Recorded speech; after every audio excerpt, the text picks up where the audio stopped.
city of Atlanta has a rich and storied history, from the Civil War to the Civil Rights Movement. Today, Atlanta is a sprawling hub of industry with the world's busiest airport. But where there is big business, there is also corruption. And for one local politician, a valiant attempt to clean it all up would lead to a shocking crime.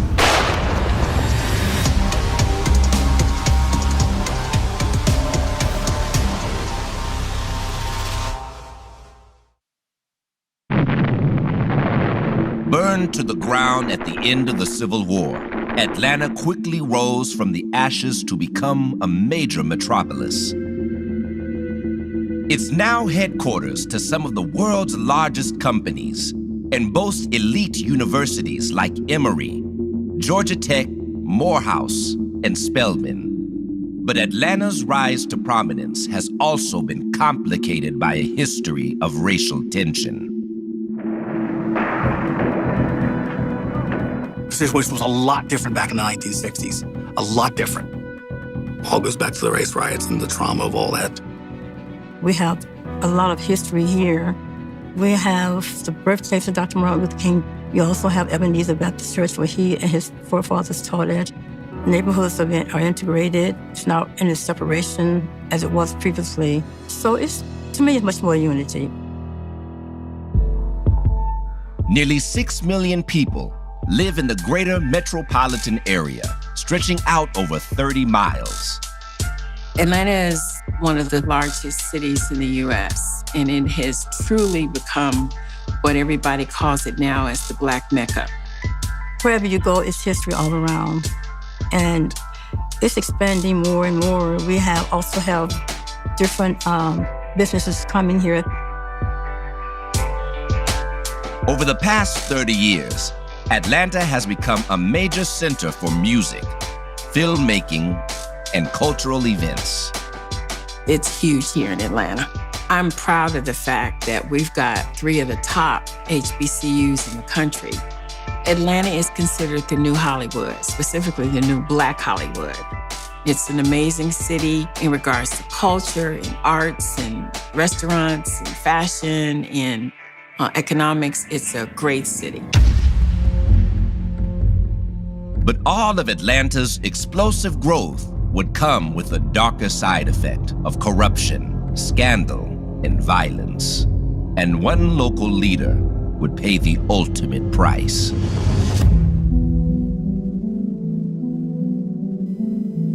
December 15th, 2000. Just after 11 p.m., the DeKalb County Police Department receives a frantic 911 call from a woman named Phyllis Brown.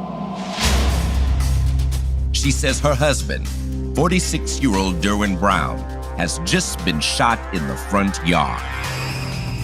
There had been neighbors that had called 911 as well because they had heard the gunshots, and you could hear sirens in the background coming to the home. First responders raced to the scene, but unfortunately, it's already too late. There was no way that paramedics were going to revive him. He had been shot 12 times and was bleeding out. I got this phone call. I said, Derwin has been shot. I never will forget. It was raining so hard, you couldn't hardly see off the hood of the car. When I walked in the hospital, this nurse met me and said he didn't make it. It looked like something just went blank. In a city as large as Atlanta, shootings are an unfortunate reality. But this one is immediately cause for concern because Derwin Brown is the newly elected sheriff of DeKalb County. It shocked, veteran law enforcement because this kind of stuff don't happen. You would think that, certain people would be untouchable. How is that possible? But is this just a random act of violence or something more sinister? They shot my dad like 11, 12, 13 times. In my driveway, on my mother's birthday. It's cold-blooded. Born on June 22, 1954, Derwin Brown spent his formative years in Hempstead, New York. And from before he'd even graduated high school, he seemed destined for a life of politics. From the era that he was born and grew up in Long Island, you know, civil rights and Black Panther movement and all these things that are positive, it helped him be a strong individual to stand up and fight. He's always had that seriousness about him, and he's always had pride in who he was. Every summer, Derwin and his siblings would go to Atlanta to spend time with their aunt. And it was on one of these trips that he met the woman he would eventually marry. His aunt attended the same church that my mother attended, so that's how they met. The reason why she really resonated with him was because she was as strong as he was. My mother was from Atlanta, born and raised, 4th Ward, as they call it. She was gorgeous, intelligent, and very feisty. It didn't take long for Derwin to realize that Phyllis was the one. He would talk about dates and when he and Phyllis would go out, and he would say, man, I had met other women, but I had never seen anyone like Phyllis. People were a little hesitant about the relationship because it moved so quickly, but they were in love. After completing a degree in sociology and criminal justice, Derwin moved to the Peach State to be with Phyllis for good. The two got married in 1977 and settled in the town of Decatur to start a family. Decatur is a small town in a big county. We had some of the wealthiest people in Georgia and then some of the more challenged people. It was a wonderful place to live and to raise a family. You would see community leaders of all shapes, sizes, and colors get together for the better of the community. It was beautiful. You know, my parents welcomed other kids, so something was always going on in the Brown household.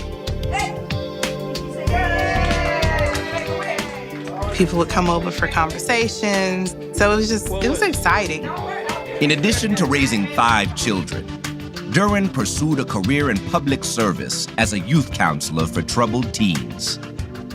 He would go to detention centers and also have events in the community, finding strong African-American men to mentor the young African-American boys that needed it. People would spend the night over our house. I didn't even know who they were, you know, but I knew they were somebody in need, somebody who needed to see probably what we were going to see the next day. He's always been an involved person, never the type of person to take the back seat or kind of sit back and let things happen. He was always in front. But since 1979, Derwin's primary occupation was as a member of law enforcement. As one of DeKalb County's first Black patrol officers, he quickly rose through the ranks. He spent a lot of hours out of his life there studying to complete the sergeant's test, the lieutenant's test, the captain's test. He run his own drug task force. My father probably worked every department that they have at the police department, from narcotics, you know. He did go away to the FBI Academy for training. He was committed to the DeKalb County Police Department, just as he was committed to our family. You know, the DeKalb County Police Department was like our family because he was a part of them and he was a part of us, so he made us a part of them. Derwin also earned a reputation for speaking truth to power. In order to get promoted and move up, there's an exam process. And Derwin saw how unfair it was because inside of that, you need a merit-based system so that there's equity for everybody, not just minorities, but for everybody. So that if you made sergeant or lieutenant or captain, you could see and expect to receive certain step increases, money, rank, and all the things that go along with that. So, after more than 20 years on the police force, it seemed right that he become sheriff. He just saw how things were ran and, he just wasn't comfortable with it, wasn't happy, but he always vowed to go back and make a change. He was glowing. All his friends, close and not, they were all proud of him because they knew what type of man he was. He was a good man, put in a good position to be able to help a lot of people. But he would never get that chance. 3 days before he was to be sworn in, Derwin has been murdered in his own driveway. He was everything to us. Our family fell apart that night, literally. Minutes away from downtown Atlanta is the quiet enclave of Decatur, Georgia. While homicides in the metro area remain high, this small community is safe by comparison. Decatur is an old, wealthy enclave. It's progressive, probably more liberal than a lot of places in Georgia. It's a close-knit community where everybody's sort of near everybody. You can actually walk to school, go to different parks, and feel safe doing that. It's one of the many reasons why the murder of newly elected Sheriff Derwin Brown comes as such a surprise. The neighborhoods were shocked. Everybody loved him. Everybody was very proud of him. And now it was just like, what just happened? It's over before he even gets started. It was a surreal moment. I mean, my phone started ringing off the hook with colleagues and friends and saying, did you hear Derwin Brown was murdered? Derwin Brown was murdered in his driveway. Who in the world would have done this? Within hours of his death, the entire DeKalb County Police Force has mobilized for investigation. It was a cold Georgia night.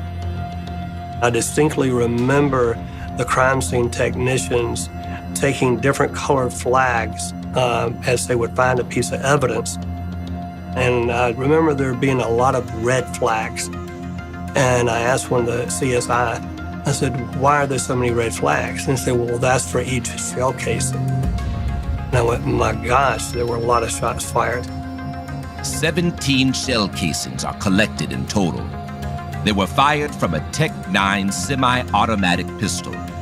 Another clue that this case was going to be unusual.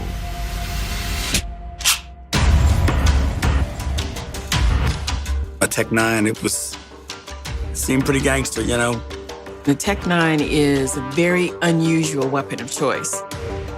It can have up to 22 rounds, and it's usually associated with organized crime and street gangs. So it was very telling for the police when they discovered that that type of weapon was used to assassinate Derwin Brown. It was pretty obvious. This wasn't a random shooting at all. I mean, this was a kill you dead shooting. However, the shell casings are the only pieces of evidence Derwin's killer left behind. Investigators immediately issue a bolo alert for the gun before sitting down with Derwin's wife Phyllis to get her account of what happened. Phyllis tells police that she and the children had just come home after celebrating Derwin's graduation from a sheriff's training program. The Peace Officer Standards Training Program is an intensive 6-week course, and you stay there at the location. It involves management, things that are not typically taught to your standard police officer. Phyllis and Brandy, their daughter, had taken a separate car down there. It was exciting. I can just remember just crying. I was just so happy for him, There was a celebration that some of the workers from the campaign had put together. We came home for a brief stint and went straight to the celebration.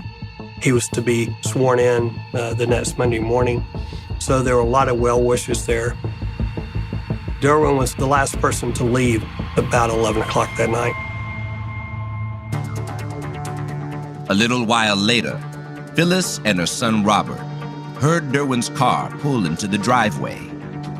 He would never make it inside. I remember Phyllis telling me that, they heard his door close and knew that he was out front. And moments later, bullets started raining down. It sounded like firecrackers. And then it registered it's not firecrackers. And so she looks out the window and she sees my dad's car. She peeked out the window and totally expected that Derwin was going to be crouched behind one of the cars, that he too had heard the gunshots from next door. Derwin didn't carry a gun that often, so he probably was not armed. When she opened the family room door, Derwin had made his way all the way to the front steps. But when she bent down, Derwin was dead. Phyllis doesn't recall seeing anyone fleeing the area. Most law enforcement officers, the first thing that they're going to do is talk to neighbors or witnesses or do what we consider a canvass. And that's basically talking to anybody in the area that may have witnessed something or heard something, because that information is evidence as well. And unfortunately, there don't seem to be any other witnesses. It's like a dead-end street. And there's only 2 houses to the right of my parents' house, and then there's that dead end. But detectives are aware that Derwin had made plenty of enemies on his way to becoming sheriff, especially since his election campaign promised to clean up corruption in the department.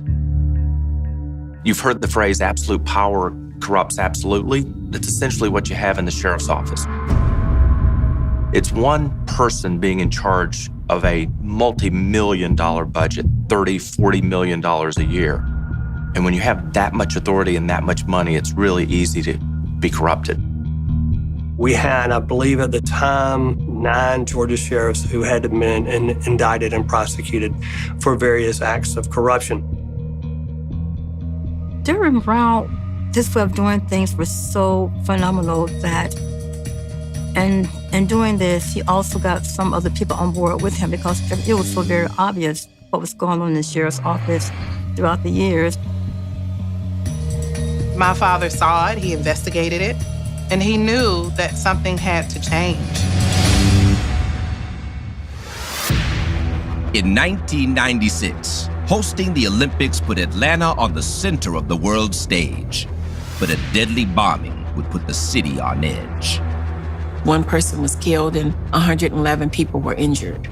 The security officer that was accused and was later exonerated, he did not have anything to do with the bombing that left a bad taste in everybody's mouth.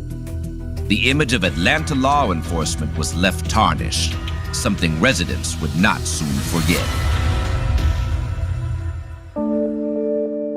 DeKalb County is one of the largest and most diverse in the state of Georgia.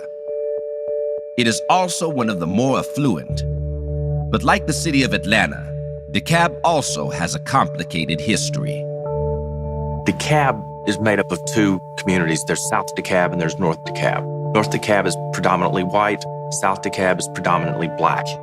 The county is also home to a monolithic Confederate memorial carving called Stone Mountain. Most people know that DeKalb County or Stone Mountain is the foundation or the birthplace of the KKK. So there's always been a diversity division within DeKalb County. They were trying to get it removed, but it was voted against. We still have some problems, but it's not like it was. DeKalb County law enforcement has also been a notorious hotbed of corruption. Everybody that's been in law enforcement and lived in DeKalb County any length of time already know about that sheriff department. We talking about 50 years back. Every sheriff of DeKalb County has gone to prison or jail. That is how deep the corruption is. It had such a good old boys mentality and spirit. I mean, if you had money, you could exchange money for contracts and favors. Everybody knew that. By the late 1990s, however, political power in the area had begun to change hands. What happens in communities when you start seeing a demographic shift, usually the political shift follows it. You had a sort of white political structure that was governing white county commissioners and a white sheriff, and that all changed. We elected an African-American A lot of African Americans were very encouraged by that. They said, it's finally our opportunity to be successful in politics and in commerce. When Derwin Brown won his bid to become sheriff, he vowed to clean up the office once and for all. Derwin Brown was also aware of the fact that it was corruption in that department because he was once a part of that department and knew the ins and outs of that. Derwin Brown also was very dedicated to his job, very dedicated to his family, and very dedicated to the people of DeKalb County. You're fighting for your people and you're fighting for what's right, and he didn't waver from that. So as news of his murder becomes a national story, DeKalb County gets an interim sheriff, and investigators are feeling the pressure to find his killer. They sought to bring in some of the top law enforcement individuals within those different organizations, the GBI, the FBI, the DOJ, to make sure an objective investigation was going to be conducted because they knew all eyes were on them.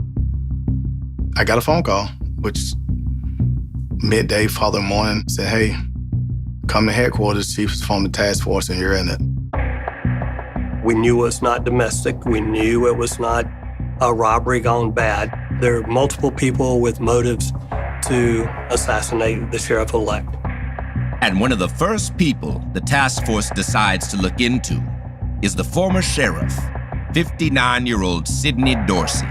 Because that's who Derwin Brown defeated in the election.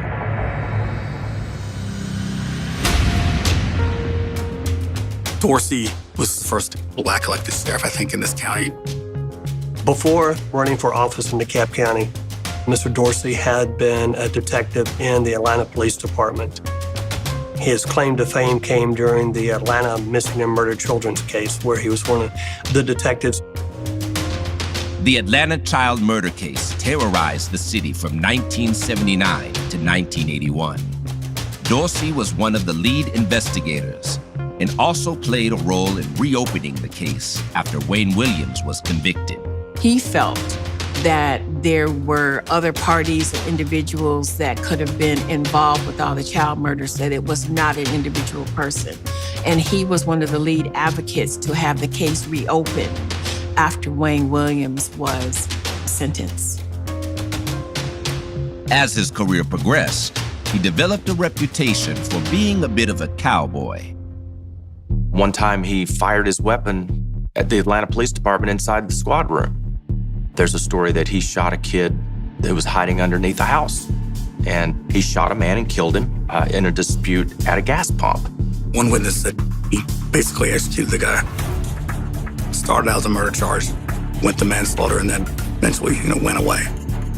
When he was elected sheriff in 1996, Dorsey seemed to build on that reputation as a forceful leader. The thing I remembered about him the most was his persona. His was like larger than life whenever you would be around him. He dressed in a uniform that had the epaulets of a South American dictator. But 4 years later, as the 2000 election unfolded, news broke that he was under investigation by the GBI for abusing his power for personal gain. Sidney Dorsey was using some of the prison labor for his wife's personal home or friends' personal projects at home. Using county resources and, deputies to go to another state just to fix your daughter's car. And the deputy signed to pick up his son, at school, every day. Not maybe the biggest, but very important, was that he was using sheriff deputies as a part of his security company. Amazingly, in Georgia, a sheriff can own a private security firm. The sheriff can stock that private security firm with deputies from his sheriff's department in uniform. So that pretty much sealed Sidney Dorsey's fate in terms of getting reelected. And as detectives dig further into the GBI's corruption investigation, they find something else. It was during that time that a female informed me that The sheriff had offered her a position as the first African-American female bondswoman in DeKalb County, but she had a tough price to pay for that position. Sheriff Dorsey was taking $10,000 a month just to keep a bonding company, inside his jail. And he was making her have sex with him. Surprisingly, she claims that Dorsey didn't have any plans to give up his title. She was talking to Mr. Dorsey about what was he going to do when Derwin Brown became sheriff. And in her words, she said that Sheriff Dorsey told her that Derwin Brown would never become sheriff. And she said, "Why do you say that, Sidney?" And he went like this and didn't say anything else.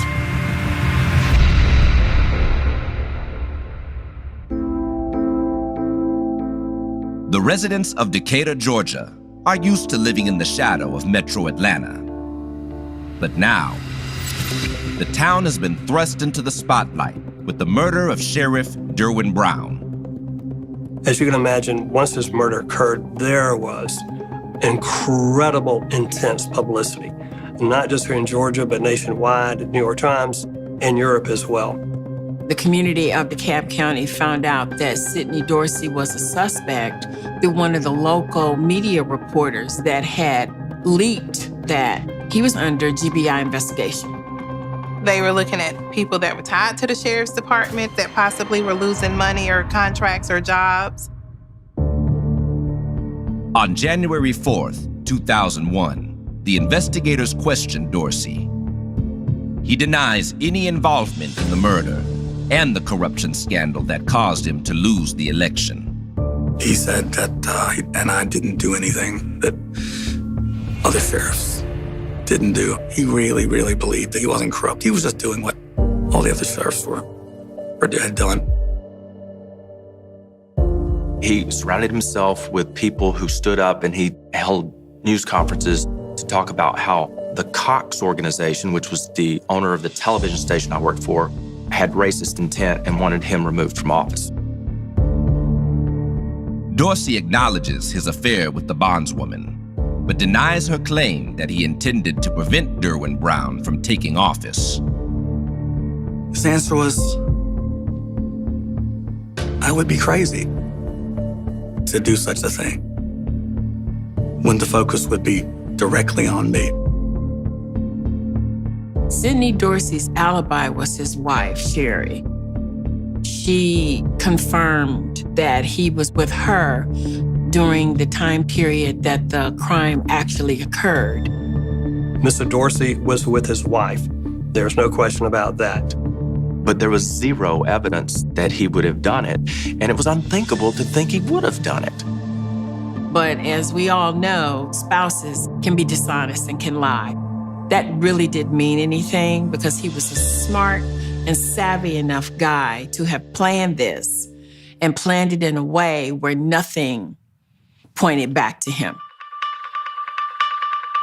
With Sheriff Dorsey seemingly in the clear, investigators turned to someone else who stood to lose from Derwin Brown's election. 35-year-old Patrick Cuffey. Cuffey was a deputy at the DeKalb County Sheriff's Department under Sidney Dorsey. Patrick Cuffey was from the Virgin Islands. He met Sidney Dorsey when Sidney Dorsey was a resource officer with the Atlanta Police Department in Patrick Cuffey's middle school. Patrick Cuffey immediately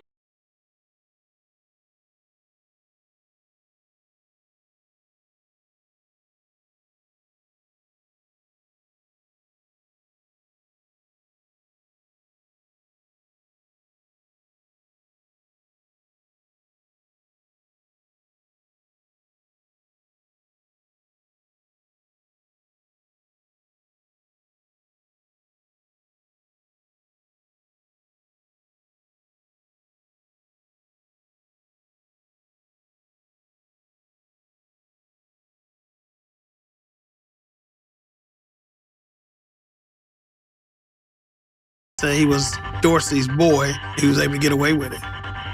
He's making $100,000 a year, and then he had to go to work.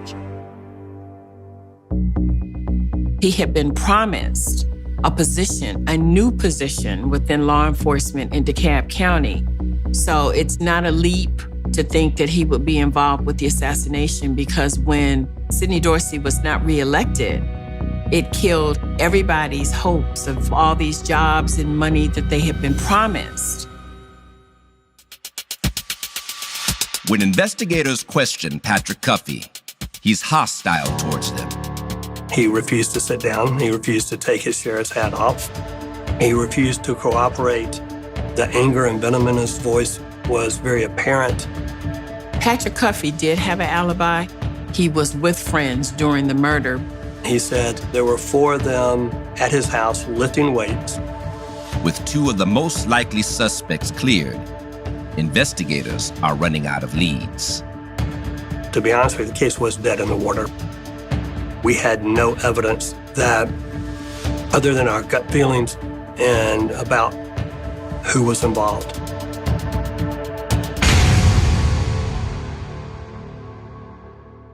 As the weeks turn into months, the task force conducts more than 300 interviews and posts a reward for $71,500. Then, in March of 2001, 3 months after Derwin Brown's murder, investigators finally get a break in the case when their number 2 suspect pops back up on their radar. Patrick Cuffey had lost his job at the sheriff's department, so he had no means of income. And so he had connections to people that sold marijuana. He made arrangements with some people he knew to transport a bale of marijuana from the islands into the States. And Patrick Cuffey had to come up with the seed money to get the marijuana into the country. It was the last money he had. He got double-crossed. The people that he did the dope deal with never delivered the dope. There's a shootout at Patrick Cuffey's house. Multiple shots were fired. And in the middle of all of this, 1 person was killed. The police went out and arrested Patrick Cuffey. Desperate to avoid jail, Cuffey tells the task force he's ready to come clean about Derwin's death. In exchange for complete immunity, Mr. Cuffey would provide us information about who was responsible for the murder of Sheriff-elect Derwin Brown. Sidney Dorsey was well known in Atlanta for his work on what became known as the Atlanta child murders. In 1979, the bodies of 2 missing 14-year-old boys were found in a wooded area. Over a 2-year period, 26 additional bodies were discovered in 2 adults. They clearly saw that there was some type of a serial killer that was active within the city of Atlanta. Dorsey was praised for his continuing work on the unsolved cases. So people were just stunned at the allegation that he may have been involved with Derwin Brown's assassination. After one of the most expansive murder investigations in Georgia history, the DeKalb County Task Force finally seems to be closing in on Derwin Brown's killer. After being caught in a drug deal gone bad, former DeKalb County Deputy Patrick Cuffey has offered up a confession to avoid jail time. So Paul Skyers worked security for Dorsey. David Ramsey worked security. Melvin Walker was a deputy. And Patrick Cuffey worked both jobs. Melvin Walker and Patrick Cuffey had been given termination letters, and the talk was, oh, what are we going to do, once Derwin Brown becomes sheriff?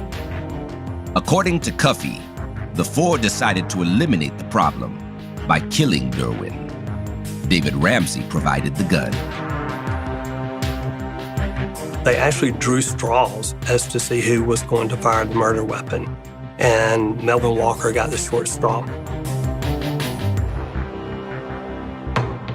On the night of December 15th, they put their plan into action. They hid at a house across the way from Derwin Brown. They unscrewed the light bulb so that they wouldn't be seen there. Paul Skyers was the getaway driver. He stayed in the car when Ramsey, Cuffey, and Walker went to the house.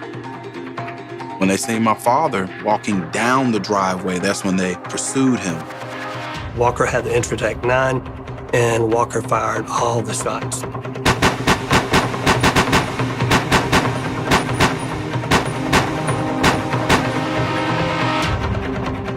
After they killed Derwin Brown, they jumped in the car and they went back to Patrick Cuffey's home. Their alibi was going to be that they were all at Patrick Cuffey's. But that's not all.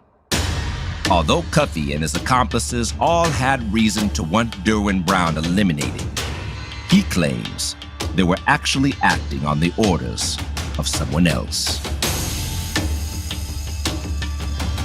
Shortly after the election, Sidney Dorsey called Patrick Cuffey to his home, and Sidney Dorsey wrote down on a piece of paper, "Kill Derwin Brown."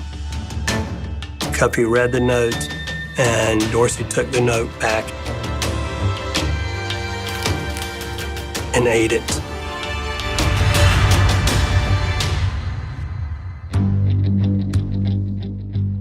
Cuffey told me that Dorsey had convinced them that he was truly a person that was harming the community.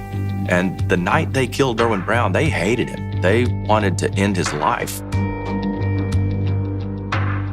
Paul Skyers is the first to be arrested. Like Cuffey, he makes a deal for immunity in exchange for his testimony. He even tells investigators where they can find the murder weapon. He had dismantled the Intratec 9, threw it down a sewer, and we were able to bring the parts back up. Unfortunately, we were not able to assemble it to fire it, but there was an Intratec 9 that certainly could have been the murder weapon. On December 17th of 2001, almost a year to the day after Derwin Brown was killed, Melvin Walker and David Ramsey are indicted. But on November 30th, Sidney Dorsey surprises everyone by turning himself in. They made him do a perk walk, and he was in the orange jumpsuit and shackled. That was a sad day in DeKalb County history. A sitting sheriff assassinates or orchestrates the assassination of an incoming sheriff who beat him out of office. While Dorsey continues to fight the charges, Melvin Walker and David Ramsey are tried in 2002. The strategy was first to prosecute the shooter and the accomplice based largely on the testimony of Mr. Cuffey and Mr. Skyers. We had the corroboration, we had a gun, we had the person who actually sold the Intratec 9 to Mr. Ramsey. But their primary witness, Patrick Cuffey, unexpectedly backs out on his deal. He was defiant, and he argued with the defense lawyers. You know, you're insulting my intelligence. Who are you to not believe what I am saying? As a result, Walker and Ramsey are both acquitted. It was a devastating blow to us. The Atlanta papers called for my resignation. The city of Atlanta and the district attorney's office are both reeling from the shocking acquittal of the two suspects in the murder of Sheriff Derwin Brown. As a reporter, I had no confidence that Sidney Dorsey was going to be convicted. I felt as though without physical evidence, the jury wouldn't send a man to prison for the rest of his life. In the weeks leading up to the trial, Dorsey's lawyer asked for a change of venue. The pretrial publicity in this community and the Atlanta media market was overwhelming. And I think it would have been hard to get a fair and unbiased jury from either side. The request is granted, and the trial is moved to Albany, Georgia, 180 miles south of DeKalb County. Albany, Georgia. It's a very, very different place than DeKalb County, Georgia.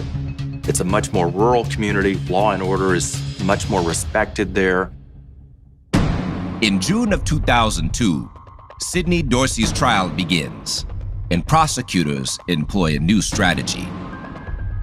Instead of focusing solely on the murder, they include charges of widespread corruption as well. We had two trials The first case was going to be the racketeering. So we spent the first week and a half solely trying a racketeering case. They had the evidence that they needed to be able to charge him with corruption and racketeering. They just didn't have what they needed in regards to being able to charge him with the murder of Derwin Brown. By the time Cuffey testified this time, the jury had already made up their minds that Mr. Dorsey was corrupt. Then we just had to prove he was corrupt enough to plan this murder. They presented a much more toned-down Cuffey. You know, he wasn't as quarrelsome, and they didn't change the case at all in terms of how the murder went down.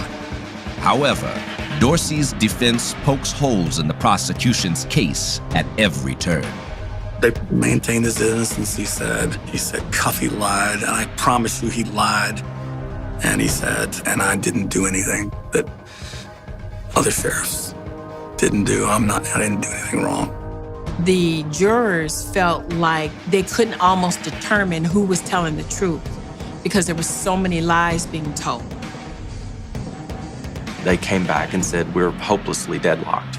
We can't reach a verdict. Judge Cynthia Becker sent the jury back in and said, try again. As they weighed the stories, it was overwhelmingly obvious that Sidney Dorsey was not only involved in the murder, but ordered the murder. And they did not want the crime to go unpunished. And about an hour and a half later, they came back and they had voted to convict Sidney Dorsey. On July 10th, 2002, Sidney Dorsey is found guilty of the murder of Derwin Brown, as well as 11 counts of racketeering. He was stone-faced, no reaction at all, didn't flinch. He just took it. There was an immediate emotional release on Phyllis's part, and I felt for her. I was so happy that she was able to have that moment. Sidney Dorsey is sentenced to life in prison. 3 years later, Melvin Walker and David Ramsey once again face charges in the death of Derwin Brown. This time, under a federal murder for hire statute. In the United States, you can be tried for a federal crime even if you've been acquitted of a similar charge in state court. And that's exactly what happened to Melvin Walker and David Ramsey. Both are found guilty and sentenced to life in prison. However, Patrick Cuffey and Paul Skyers remain free men. It's hard for me to feel like some justice has come from it because you still got Cuffey and Skyers walking around, living their best life wherever they are. It makes me no different because they already done killed my father. They done took the best thing I had, and it's gone. Ain't no coming back from that. Justice may have been served, but for the people of Atlanta, it was a bittersweet victory. Derwin Brown will always be remembered as a man who died trying to make a difference in their lives. He would have made the Cobb County Sheriff Department the role model of this whole state of Georgia. I want people to remember the love that he had for the people. Because all in all, this was what this was all about. He wanted to make sure that the Cobb County citizens were being done right. And that's what he died for.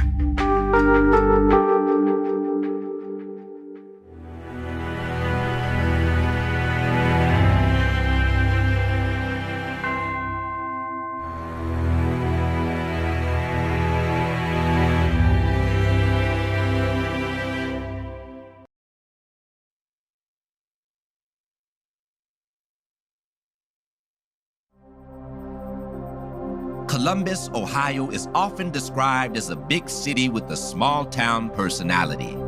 It's also one of the safest places in the country. But for some of the city's residents, nothing could be further from the truth.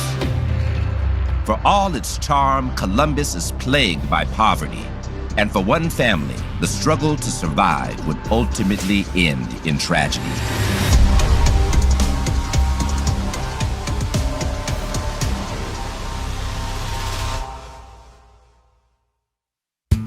Founded in the 18th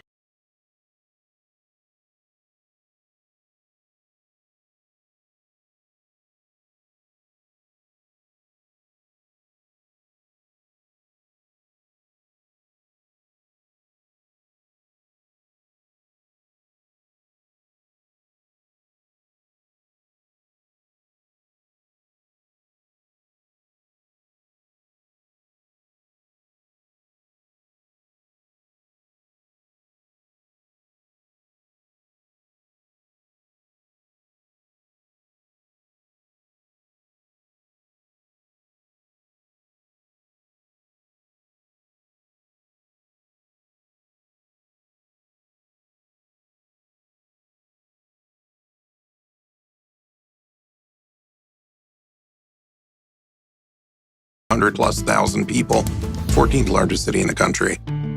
And it's home to one of the largest universities in the United States. Ohio State University has a rich tradition of being the land-grant college, open public university, very accepting. 50,000 students, a small city in itself. And they have expanded with hospitals and research and laboratories and agricultural sciences at Ohio State, which makes it just a huge, sprawling complex. Not only do we have the Ohio State University, the Buckeyes, but we also have a sense of growth. Columbus is growing like you wouldn't believe. People are moving here, and not just people who just want to raise a great family. North Linden, it's an inner ring neighborhood and the ring of I-270, which is our beltway that goes around Columbus. So it's within that more urban core, I guess. A lot of folks live there. A lot of people are really loyal to North Linden because I think it is an older community, and they feel a real sense of kinship and neighborhood there. But most of the families that reside in North Linden aren't lucky enough to experience the prosperity enjoyed by the rest of the city. And those families are disproportionately affected by the city's most violent crimes. In the early morning hours of January 18, 2008, Columbus police receive an emergency call about a shooting in the neighborhood. 911, what's the emergency? My brother just got shot. I'm not really sure. My mom is outside. She's handicapped. The 911 caller was Diane Lewis. She said that there had been a shooting. She needed someone to come out. Before an officer is dispatched, they want to assess what type of call it is so they know what they're walking into. If it's domestic violence, or it's burglary, or it's theft, or it's an active shooter. It became clear very quickly that it was some kind of home invasion, multiple suspects, masked, armed with guns, and demanding money. There was a struggle, a gunshot, and they fled. This whole thing was done in 60 seconds from start to finish. When officers arrive, they find Diane attempting CPR on the victim, 17-year-old Dennis Lewis. I found a shallow heartbeat. I'm about to start compressions and I'm on top of him. And the police were behind me with a double-barrel shotgun. Freeze. She's covered in blood because she had been holding him. And so they're telling her, get down. They didn't know if she was involved. Like, they didn't know what was going on. So they're screaming at her and she's screaming back. I just start losing it. I'm like, wait a minute, I'm pregnant. That's my brother. Save him. And they start compressions and they ripped his shirt off and they threw him on the gurney. Diane said she knew when they carried Dennis out, by the way that his arm was hanging, that he wasn't going to make it. That's when I got word of it. He was deceased. It was like a dream. It was like, this can't be real. A good kid from an East High School, why would this have happened to him?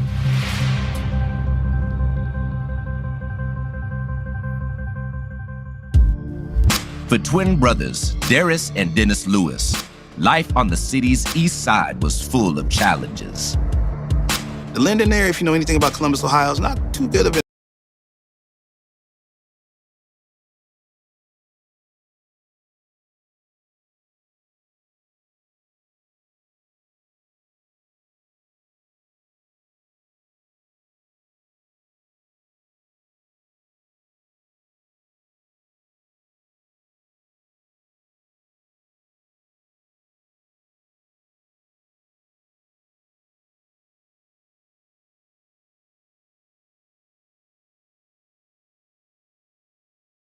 Stamps and government assistance. But despite those hurdles, the boys managed to find some normalcy, due in large part to the influence of their mother, April, and their sister, Diane.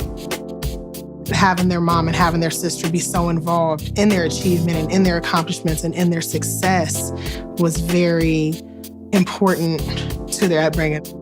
My brother Dennis and I, we were two peas in a pod, literally. We would do everything together.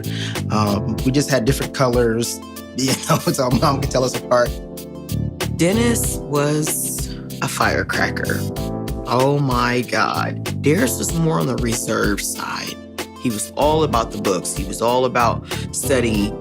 Dennis was the outgoing one. Darius was very shy and kept to himself. Dennis had dreadlocks and Darius was shaved. He had a short hair, gay, a fade. They were total opposite, but the love that they had for one another, it never changed. You know, they just had a funny way of showing it. From a young age, the Lewis brothers had the kind of sibling rivalry that pushed both to become better.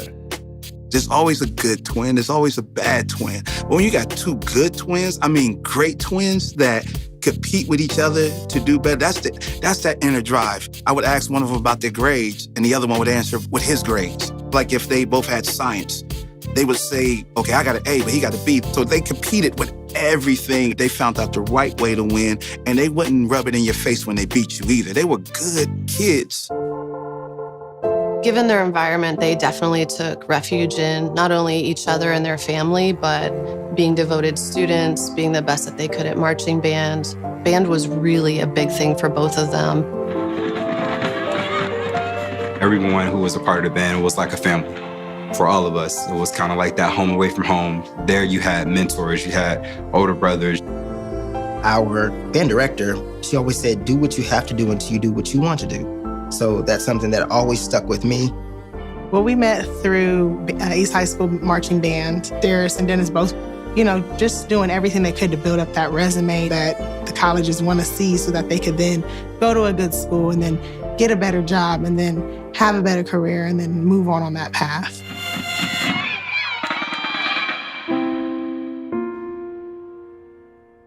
Essentially, our plan was to get our mom out of poverty.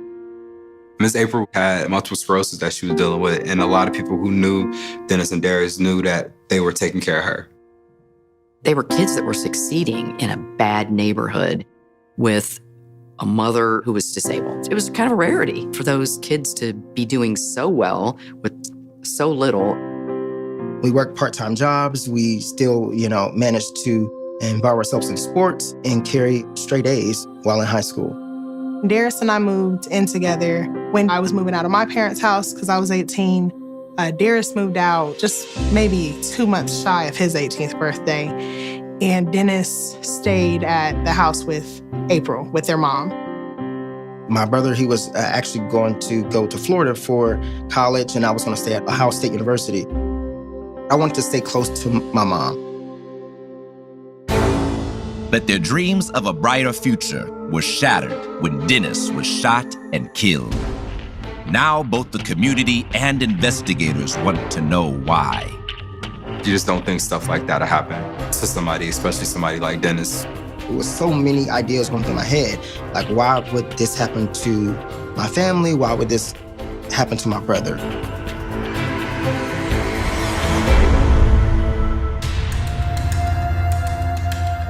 On January 18th, 2008, masked gunmen claimed the life of 17-year-old Dennis Lewis during an apparent break-in. Unfortunately, for the Black community in North Linden, it was simply business as usual. At that time, Linden had 4 years in a row, a student was killed. They had a street named Oak and Kill. Definitely not the most idealistic place to grow up. I became a reporter here in 1985. We immediately started covering an insurgence of crack cocaine into the area, the crack world. It escalated into the 90s in a rash of homicides over drug turf. It's not uncommon that there'll be beefs between kids in different gangs. And a lot of it, I think, is drug-related. It was just back and forth. And we were just in the middle of it. Every city has a hood. Not a ghetto, but a hood.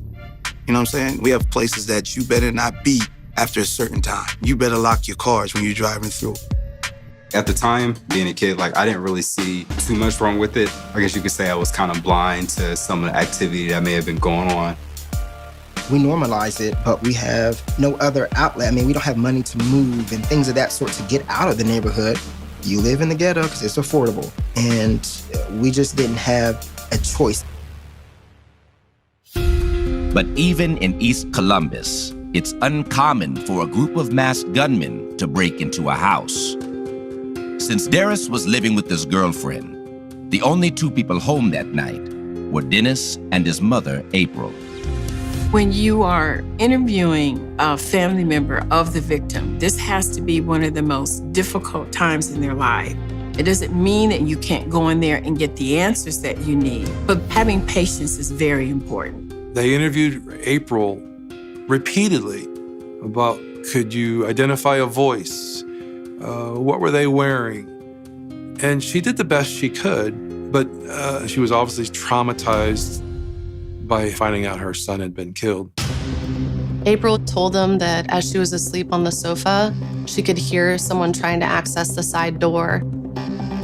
She stated that there was 4 to 5 men that came into the house and they put a gun to her head. Whoever it was said, freeze, and if you move, I'm gonna blow your head off. She described them as young, she described them as male, she described them as black. She didn't indicate that she'd had any direct conversation with any of them. To police, the scene that Dennis and Darius's mother describes begins to sound like a robbery gone wrong. They kept asking where the money was, as if they knew there had been money in that house before. They were running through the home, opening up cupboards, dumping out shoe boxes, just ransacking the house. She told them that I don't have any money. I don't have anything. We're poor. The noise from that assault roused Dennis from his bedroom, which was on the first floor, and he came to the aid of his mother. While one held a gun to April Lewis's head, another attacked Dennis. Dennis then said, "You're not gonna hurt my mother," and came out and started to fight them. And the fight went on for quite some time. He was fighting for his life. And that was the only way that they were gonna get out of there was to kill him. Dennis was in control of the fight that was happening inside the house, and it took someone having to use a weapon in order to gain control of the fight between the two. I can only imagine being attacked. I know he didn't know what was going on. That's when she heard the gunshot. Then, as quickly as they'd come, the attackers fled the scene. April immediately called for help.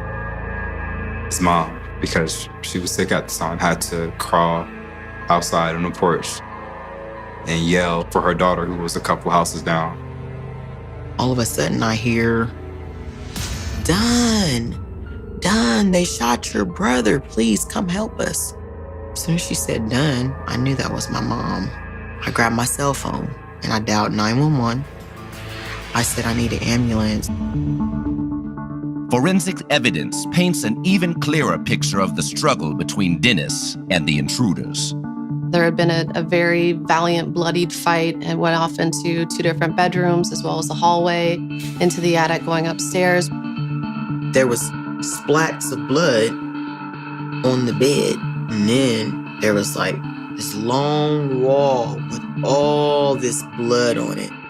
This one print in particular got their attention because they observed ridge detail in the blood, which they knew could then lead them to a possible fingerprint identification. There are only 2 ways, basically, to get a print in blood. One is it would be as if you have a small amount of blood on your finger and you touch the wall. If you have a small amount of blood that's drying on the wall and you would put your finger on it, you could leave a blood print that way as well. Either of those ways would require you to be at the location at the time of the incident. The detective instructed the crime scene search unit to collect that piece of drywall. They actually physically cut the drywall off of the wall. That was packaged up and then sent back to the property room.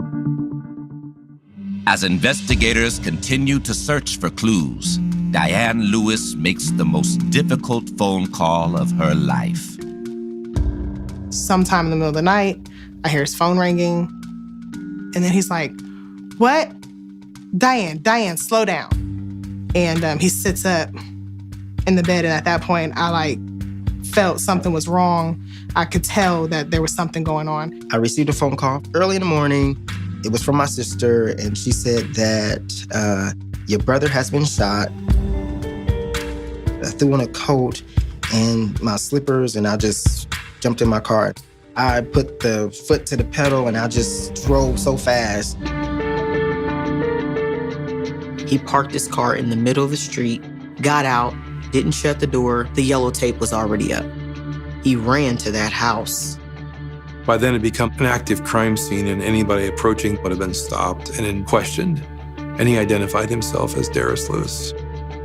When Darius is told the details of what happened, he finds it hard to believe anyone would try to rob his mother's house.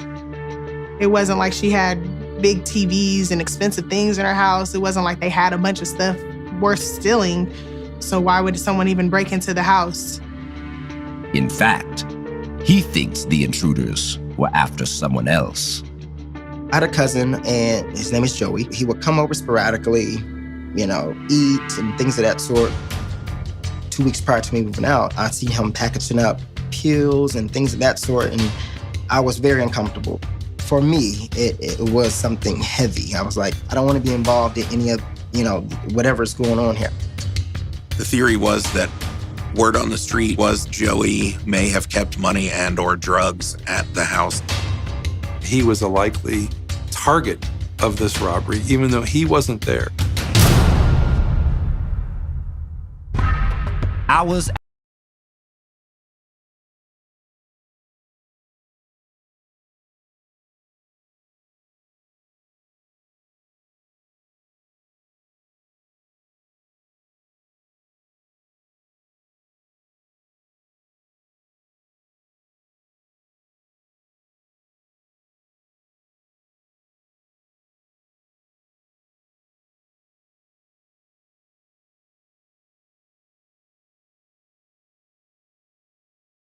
kids who were succeeding from a background where oftentimes you don't see kids succeed, and it just, amplified the sadness of the story.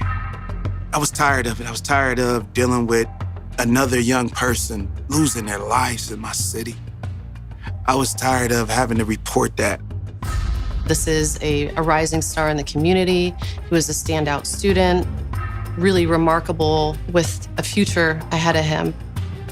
I just couldn't grasp the fact that my twin would not be here with me. It's like, what do I do now? Darius believes his brother may have been killed accidentally, and that his cousin Joey was the intended target of the robbery. Joey Westbrook had lived in the house 3 or 4 nights a week. He was involved in a drug trade, moving large sums into southern Ohio. Joey would have people over. Always had a different girl. Always had his hair done and, Versace glasses. He drove a little fancier car, flashed money, was out all hours of the night. He made no secret of the fact that he was dealing in drugs. Part of why Darius moved out of the house was that he had come downstairs at one point in time and saw Joey counting pills. The motive that seemed to ultimately make the most sense to us was they'd targeted the house thinking that the dope connection still existed. But Joey wasn't there when the break-in occurred. He was already in jail. He was locked up. The day before the homicide, Joey was picked up on charges in southern Ohio and I believe the city of Portsmouth and locked up. At time of his arrest, he had over $12,000 drugs and cash on him. So did the intruders pick the wrong time for their break-in? Or had they gone there expecting the house to be empty? They weren't from that neighborhood because they didn't know what house they were going into. They went in, thought it'd be easy to just smash everything up, grab what they want, and be out. They might have made that miscalculation and instead encountered a fit 17-year-old kid trying to defend his mom. Investigators pay a visit to Joey Westbrook in prison. To their surprise, he admits to keeping drugs in the house and agrees with their theory about the break-in. He believes that someone was looking for his stash of drugs and his money the night Dennis Lewis was murdered. Unfortunately, Joey has no idea who it might have been. He was moving large amounts of drugs in and out of Columbus and Scioto County as a pipeline, and he had a lot of enemies. In a city that large, you're literally looking at hundreds of potential suspects. And without having any evidence, you're really looking for a needle in a haystack. On January 24th, Dennis Lewis is laid to rest. Mourners from all over the city of Columbus come to pay their respects. The funeral was over 1,800 people.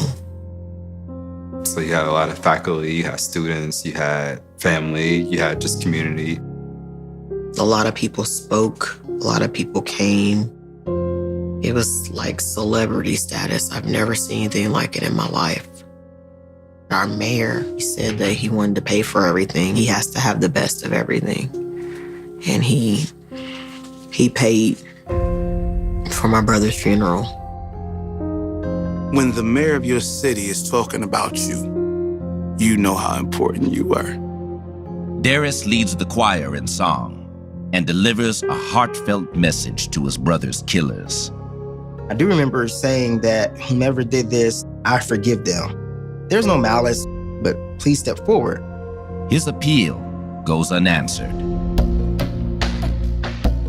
Weeks pass with no further leads, and Columbus police come under pressure to find answers. It was a month, no arrests had been made, and if there's not an arrest in the first few days, the odds drop dramatically that there's going to be an arrest. During the aftermath, Darius was very close with the detectives that were investigating the case. He spoke to them almost daily, very cooperative, tried to, give leads. The coverage of an average homicide may only last a day. That wasn't the case here. This, it grabbed television headlines and dominated crime coverage. The community was absolutely reeling, along with the family. I mean, this was just an utter shock and just so devastating. Murders in Columbus, Ohio are an all too common reality, especially for residents of the city's poorest neighborhoods. But after a month of investigating the shooting death of 17-year-old Dennis Lewis, detectives still have no suspects. The case had kind of gone quiet, and in the meantime, other homicides are happening in the city. So the case sort of ended up on the to-do list. There were a lot of rumors that were going around. Is somebody going to be man enough or woman enough or be honest enough to come forward and say, hey, you know what I'm saying, it was me? Then, in February of 2008, there's a breakthrough in the form of new forensic evidence. While the police are conducting their investigation, the fingerprint examiners are going through all of the different prints that they had developed at the scene to see if they could develop a suspect from those. At one point in time, the fingerprint identifier came and said, I've got this print, and you're not going to believe who it comes back to. They had recovered a print in blood off of the wall. That print came back to Darius Lewis. They were so shocked at the results that they had 3 other fingerprint examiners double-check to verify. I mean, this wasn't a case where people wanted to believe it. They did identify 16 points of comparison on this fingerprint, linking it to Darius Lewis. There was no doubt this was his fingerprint. The fact that Darius's fingerprints are in the house isn't surprising or suspicious, but the timing is. Most people don't know that fingerprints or palm prints can last up to as much as 20 years. What made the print remarkable and unique was that allegedly it was in blood. In order for you to leave a bloody handprint, you have to be there when this crime occurred, get blood on your hand, and then lean against the wall. That's the only way that's going to happen. Quite frankly, you don't need an additional investigation with respect to him. You know he was there. Instead of arresting Darius, police decide to lure him in and try to get a confession. February 13th is when I got the call. They say, hey, we have leads. We want you to come identify some people. They tricked him. They told him, you can go to school after you're done. Just got a few questions for you. And then I end up grilled, interrogated. Well, how could we explain one of your palm prints being in the crime scene? My palm prints? Yeah. It's crazy. Okay. My blood? That moment of being, blamed of killing your twin, that was total craziness. My whole insides literally feel like it fell out. I was trying to say, like, what do you mean? What do you mean? I didn't understand it. This is crazy. It's upsetting. This is crazy. I swear to God, this is crazy. Scientifically, your print is in your brother's blood. I'm like, this is not right. This is not right. Despite the intense questioning, Darius refuses to give in. This is not happening. That's your print. That's your brother's blood. That is happening. That's nonsense. Be back. He could not explain the fingerprint on the wall other than he lived there, and he would never hurt his mother or his brother. His story was consistent throughout, that he was not there and he would not do this. Darius was interrogated by one of Columbus Police's best interrogators, and at no point did he falter or flinch or anything. He left me for a little moment, and I'm just like praying, like, what is going on? What is going on? I do not understand. Lord, why is this happening to me? This is not real.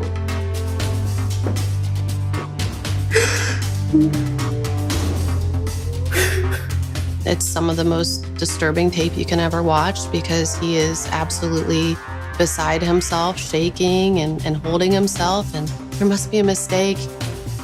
He came back in, and that's when they arrested me. I was charged with aggravated robbery, aggravated murder, aggravated kidnapping. He is being accused of the most heinous crime, bludgeoning his brother to death. And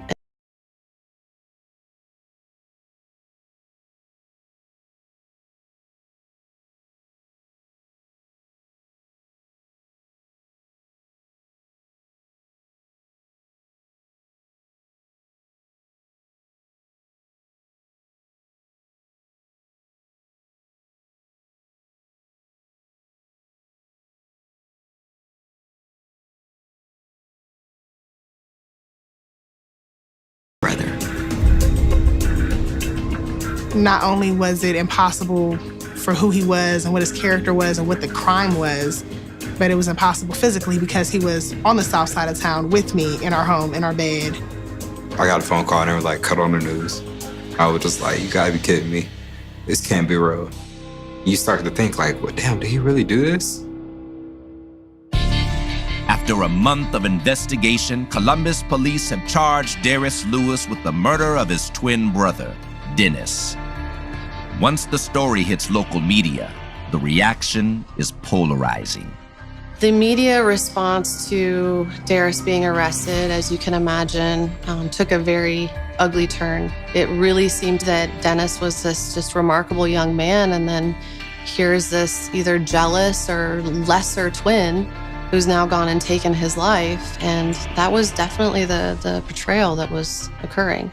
We started to see division amongst some people who felt that maybe he would have done it. Some people who were defending the fact that, no, he wouldn't have done it. When we found out Darius was arrested and charged, anger. They wanted to change the narrative and close the case. And a lot of people believe that they picked Darius because they had nobody else. It very much looked like they just want to close this case. They just want to say, well, we solved it. It went from them putting up a picture of him in school to a picture of him that I'd have been like, okay, he did that if I didn't know the young man. We had this dichotomy of family denial, police insistence for months, while Darius Lewis professed his innocence in jail. I told him, if we are the last two standing, I will never leave you lonely. As he awaits his trial, Darius keeps his spirits up by focusing on his studies and on God.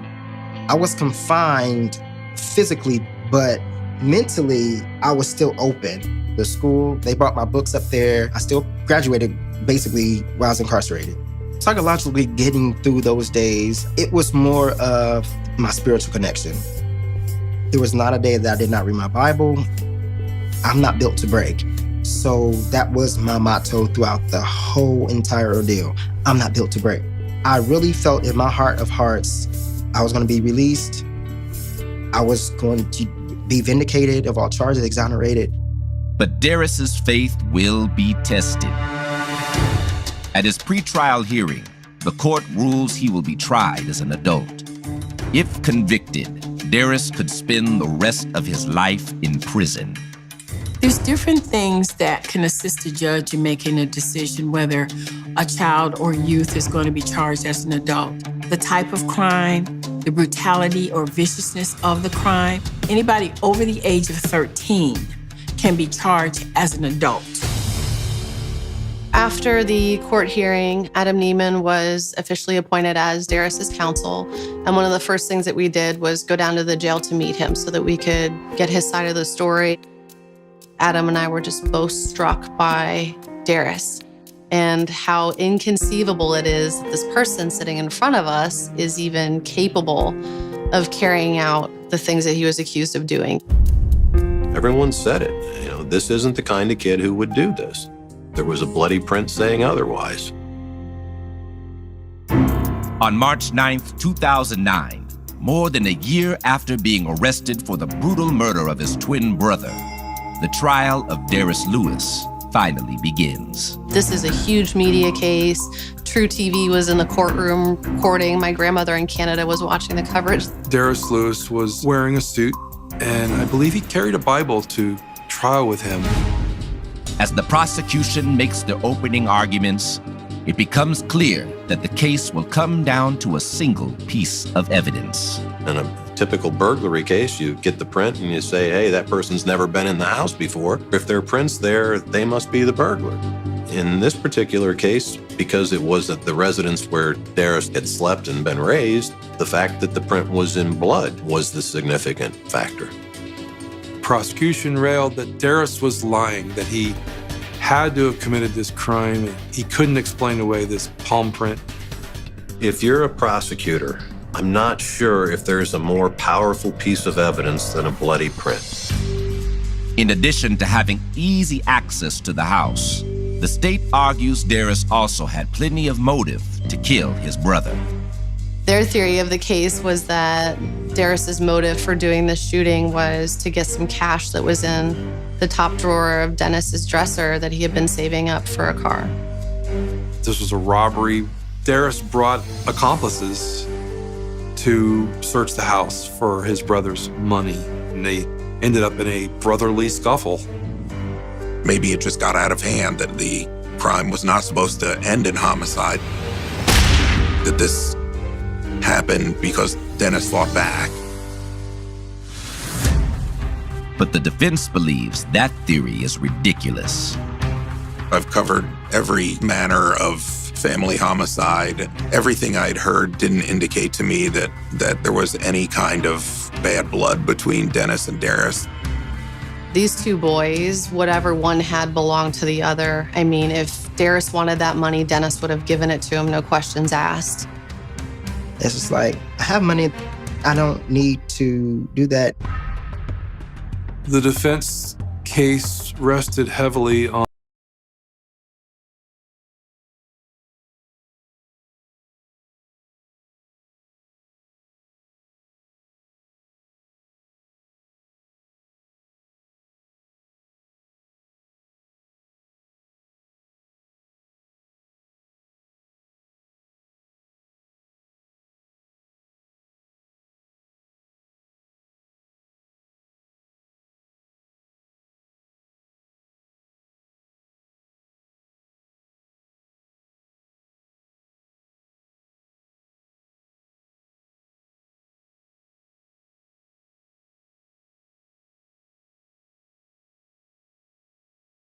It's inconceivable.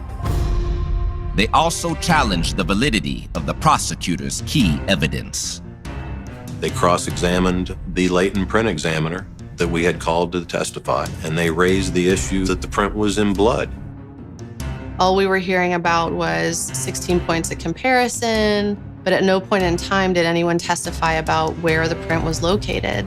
And it was at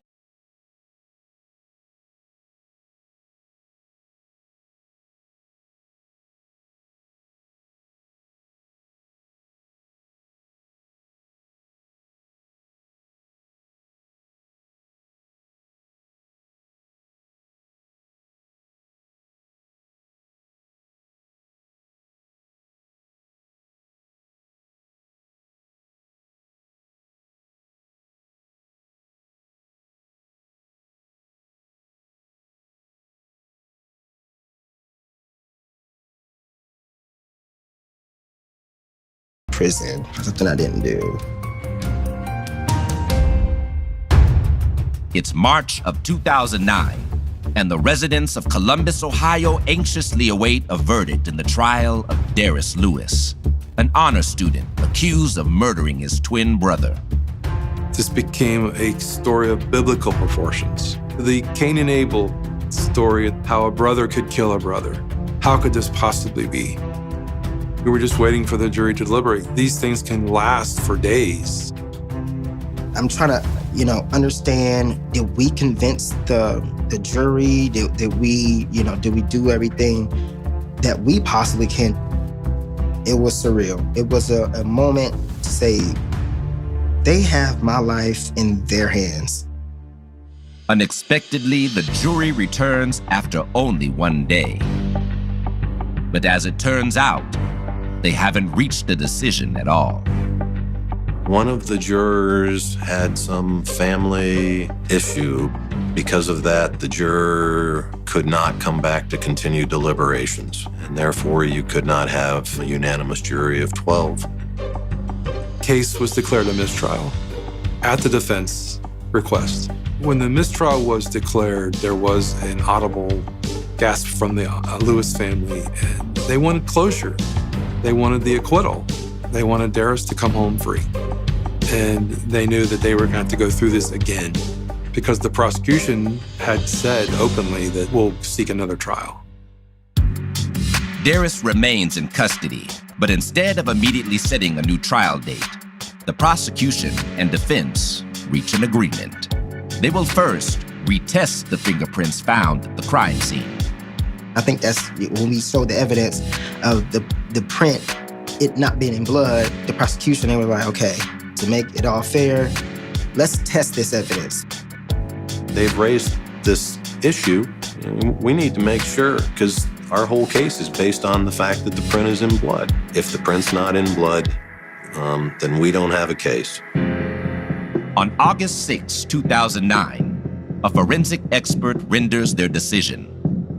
The prosecutor's office tested at the lab. We were all present there when it happened.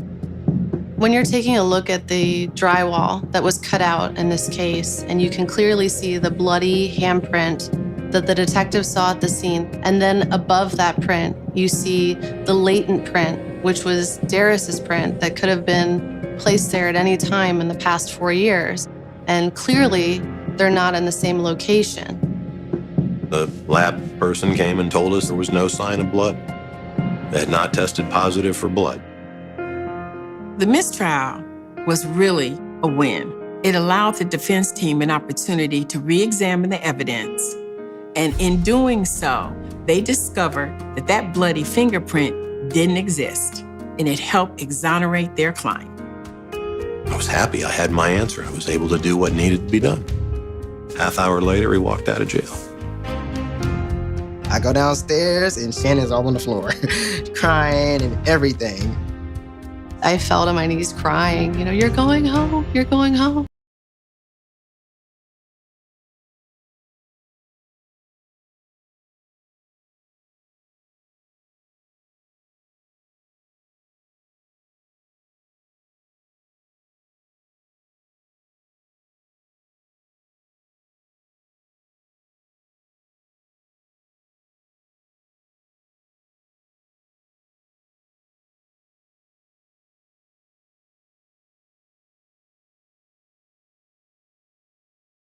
I was like, just want to see Dennis. I wanted to see who my brother was.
Procedures so that this hopefully would not happen again in the future.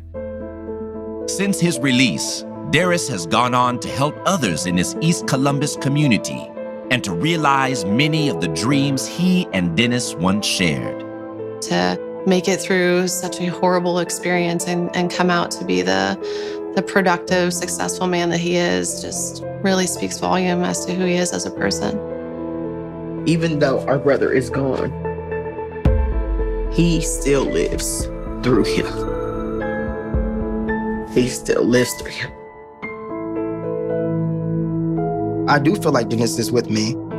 I carry him with me every day. He's here with me.